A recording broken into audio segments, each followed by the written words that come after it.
Network, the solution for humanity. এবারের প্রশ্ন পুরুষদের মধ্য থেকে। আমি একটা বিষয় পরিষ্কার করতে চাই, সবকিছু কি আল্লাহর পরীক্ষা? সবকিছুই কি আল্লাহর পরীক্ষা? ভাই, আপনি প্রশ্ন করেছেন সবকিছু আল্লাহর পরীক্ষা কিনা। আমাদের জীবনটাই পরীক্ষা। মাঝে মধ্যে আমরা নিজেরাই নিজেদের জন্য সমস্যা তৈরি করি, আমরা নিজেরাই নিজেদের সমস্যা তৈরি করি। এই জীবনটা আসলে পরকালের জন্য একটা পরীক্ষা। তাহলে তো ব্যাপারটা দাঁড়াচ্ছে কেউ বেহেশতে যেতে পারবে না, কারণ মানুষ মাত্রই ভুল করে। ভাই, আপনি বললেন যে কেউ তাহলে বেহেশতে যেতে পারবে না, কারণ মানুষ মাত্র ভুল করে। আমি একমত, মানুষ ভুল করে, প্রত্যেক মানুষই ভুল করে। আর এই জন্যই নবীজি বলেছেন, আল্লাহ সুবহানাহু ওয়া তাআলার করুণা আর দয়া ছাড়া কোনো লোক বেহেশতে যেতে পারবে না। আমার লেকচারে সে কথা বলেছি যে আমরা মানুষরা ভুল করি, কিন্তু আল্লাহ সেটা মাফ করে দিচ্ছেন।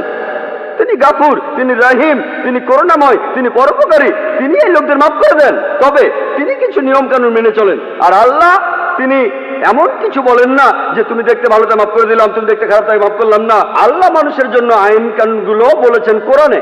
তাই শুধু আল্লাহর করুণা পেলেই আপনি বেহেশতে যেতে পারবেন। যদি আল্লাহ আপনার সমস্যাগুলো খুঁটিয়ে খুঁটিয়ে ধরেন আর পয়েন্ট বিয়োগ করেন, সেই সাথে সবগুলো ভালো কাজের পয়েন্ট যোগ করেন, তাহলে কোনো মানুষ বেহেশতে যেতে পারবে না, এমনকি নবীজিও না।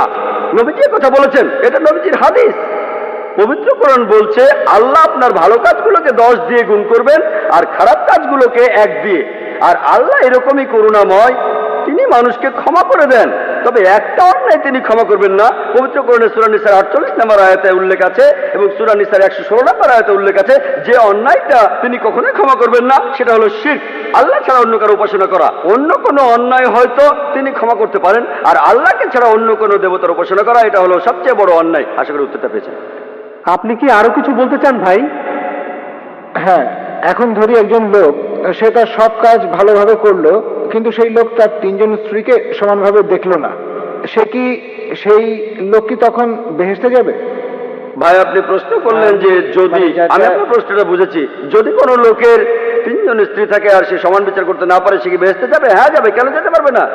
কারণ আমাদের পক্ষে পুরোপুরি নিষ্পাপ পাওয়াটা খুবই কঠিন। আপনি তো বললেন সব মানুষই ভুল করে, অনেক মানুষই ভুল করে। আপনার মনেও কোনো খারাপ চিন্তা আসতে পারে, এটাও তো ভুল। তাই আপনি যদি ভুল করেন, সেজন্য ক্ষমা চাইবেন। যে লোক তার স্ত্রীদের সঙ্গে সুবিচার করতে পারে না, সে যদি ক্ষমা প্রার্থনা করে, আল্লাহ ক্ষমা করতে পারেন, তাকে বেহেশতে নিতে পারেন। হতে পারে সে অনেক ভালো কাজ করেছে, তাই আল্লাহ তাকে ক্ষমা করতে পারেন। এই সব নির্ভর করছে আল্লাহ সুবহানাহু ওয়া তাআলার উপর। তিনি বিচার করবেন। একজন লোক তার স্ত্রীদের প্রতি সমান বিচার করবে, তবে যদি করতে না পারে, সে বেহেশতে যেতেও পারে, নাও যেতে পারে। তার পুরো জীবনের সবগুলো কাজ বিচার করে আল্লাহ সবকিছু ঠিক করবেন। সে বেহেশতে যেতেও পারে, নাও যেতে পারে। সে ক্ষমা প্রার্থনা করলে আল্লাহ তাকে ক্ষমা করতে পারেন। আশা করি উত্তরটা পেয়েছেন।